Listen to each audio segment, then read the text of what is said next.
साथियों, ऐसा कहा जाता है कि भगवत गीता सिर्फ केवल एक धर्म के लिए नहीं, बल्कि धरती के हर इंसान के लिए समझना बहुत जरूरी है, ताकि वह अपनी जिंदगी में सुख, शांति और सफलता को प्राप्त कर सके।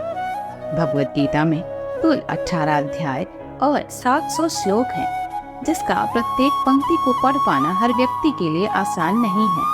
इसलिए आज के इस बेहद खास वीडियो में हम श्रीमद् भगवत गीता के कुछ महत्वपूर्ण श्लोक बेहद ही सरल और आसान भाषा में लेकर आए हैं। तो साथियों, आइए श्रीमद् भगवत गीता को कुछ श्लोकों के माध्यम से समझने का प्रयास करते हैं।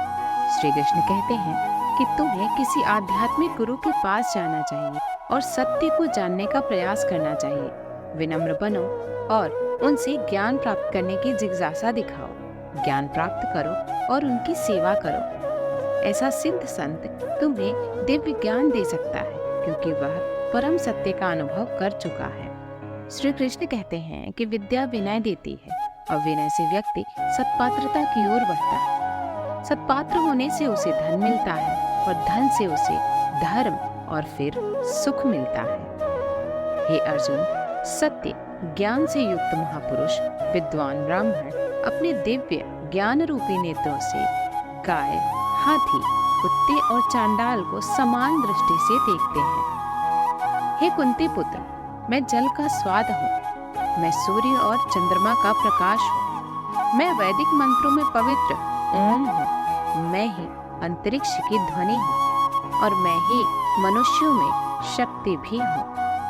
केशव कहते हैं कि अल्प बुद्धि वाले लोग देवताओं की पूजा करते हैं और उन्हें मिलने वाला फल सीमित और क्षणिक होता है। जो देवताओं की पूजा करते हैं वे स्वर्गलोक जाते हैं, लेकिन मेरे भक्त अंततः मेरे परम धाम को प्राप्त होते हैं। हे कुंती पुत्र, यह भौतिक प्रकृति मेरी शक्तियों में से एक है और मेरे निर्देशन में ही कार्य करती है, जिससे सभी सजीव और निर्जीव प्राणी उत्पन्न होते हैं। इसके शासन से यह संसार बार बार सृजित और नष्ट होता रहता है। श्री कृष्ण कहते हैं, जो भक्त प्रेम पूर्वक मेरे लिए पुष्प, फल और जल अर्पित करता है, उस शुद्ध बुद्धि वाले भक्त द्वारा प्रेम पूर्वक अर्पित किए हुए पुष्प को मैं अपने पुण्य रूप में प्रकट होकर प्रेम पूर्वक स्वीकार करता हूँ।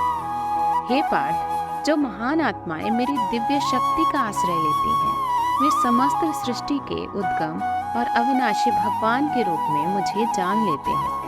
वे अपने मन को केवल मुझ में स्थिर कर मेरी अनन्य भक्ति करते हैं। जो लोग सदैव मेरा चिंतन करते हैं और मेरी अनन्य भक्ति में लीन रहते हैं, उनकी सभी आवश्यकताओं को मैं पूरा करता हूँ। हे अर्जुन, मैं समस्त आध्यात्मिक और भौतिक जगत का कारण हूँ। सभी वस्तुएं मुझसे ही उत्पन्न होती हैं। जो बुद्धिमान भली भांति जान लेते हैं, वह पूर्ण दृढ़ विश्वास और प्रेम के साथ मेरी पूजा में तत्पर रहते हैं। हे कुंती पुत्र, मेरे शुद्ध भक्त मुझ में मन लगाकर और मुझ में अपना जीवन समर्पित करके सदैव संतुष्ट रहते हैं। वे एक दूसरे को ज्ञान प्रदान करते हुए मेरे विषय में वार्तालाप करते हैं और मेरी महिमा का गान करते हुए अत्यंत आनंद और संतोष का अनुभव करते हैं। हे अर्जुन, यदि कोई योद्धा युद्ध में वीरगति को प्राप्त करता है, तो वह भगवान से स्वर्ग प्राप्त करता है, और यदि वह युद्ध में विजयी होता है तो उसे पृथ्वी पर सुख मिलता है। इसलिए निडर होकर, निश्चिंत होकर युद्ध करो। ज्ञान के समान कोई मित्र नहीं है और ज्ञान के समान कोई बंधु नहीं। ज्ञान के समान कोई धन नहीं है और न ही ज्ञान के समान कोई सुख है। कुल मिलाकर एक आदर्श व्यक्ति के जीवन में ज्ञान का स्थान सर्वोपरि है। श्री कृष्ण कहते हैं, मैं सृष्टि का आदि, मध्य और अंत हूँ। मैं आत्मा का विज्ञान हूँ। मैं विज्ञान का तर्क हूँ और मैं ही उपदेशक भी हूँ। हे अर्जुन, सभी प्रकार के धर्मों को त्याग दो, केवल मेरी शरण में आओ। ऐसा करने से मैं तुम्हें सभी पाप कर्मों के फल से मुक्त कर दूंगा।